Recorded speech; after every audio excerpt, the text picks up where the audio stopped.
esteemed adjudicator, and members of the proposition. My name is Andrew Bathe, and along with my teammate Dáire, we are opposing the motion that self-testing are the future of health management. Since the very first self-tests have been available to the public, the development of new technologies have made such testing cheaper and easier to carry out.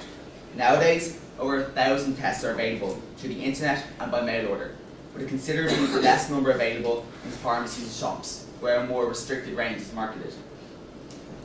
These tests are produced by a number of different companies, all with different quality control and testing procedures. And these self-tests can be divided into 4 major categories.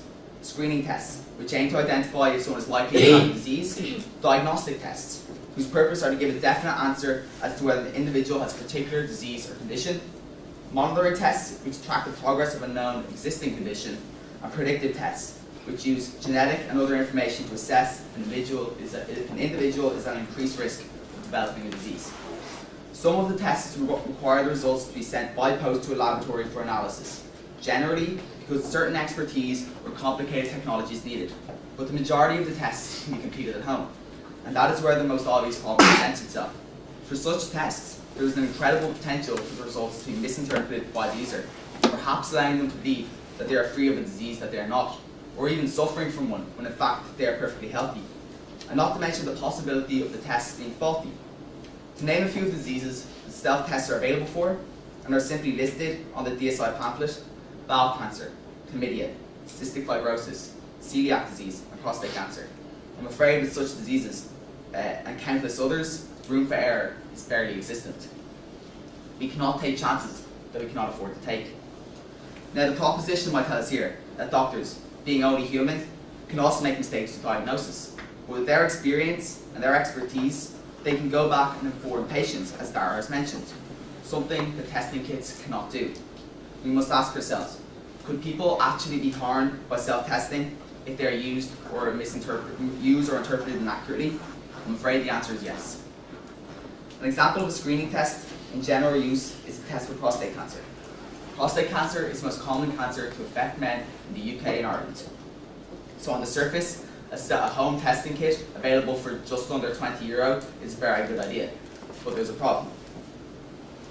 The way the test works is that the concentration of prostate-specific antigen, which is linked to prostate cancer, is they detect the concentration in the blood.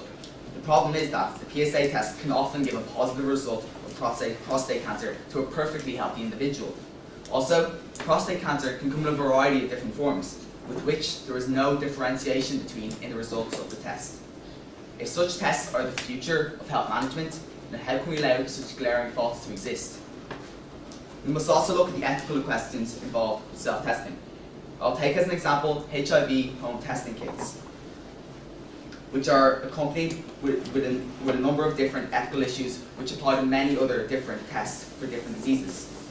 In 1992, the direct sale of HIV tests to the public was banned in the UK, primarily of concerns of the accuracy and performance of the test. So the question emerges, can we allow people with so much faith into tests for diseases and conditions that are so sensitive and highly affecting of the lives of the users, but whose accuracy and performance are deeply in question, or in question at all for that matter? With the next ethical issue, traditionally, healthcare professionals have been an essential part of HIV testing to ensure accurate results and support for those who are HIV positive. In a self-test, the former will suffer, but the latter of the two will be lost completely. A HIV positive result unloads a tremendous amount of stress and anxiety on an individual, but a person testing by oneself means that they must deal with the results by themselves, without comfort or guidance, scared and confused. Who knows what dark place that will take them? Even with a negative result, being told so by a doctor is far more reassuring than being told so by a plastic box or letter in the post.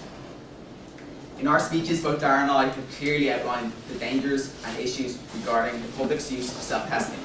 This motion proposes that self-testing is the future of health management. If that is the case, then I'm afraid the future looks very bleak indeed. Thank you.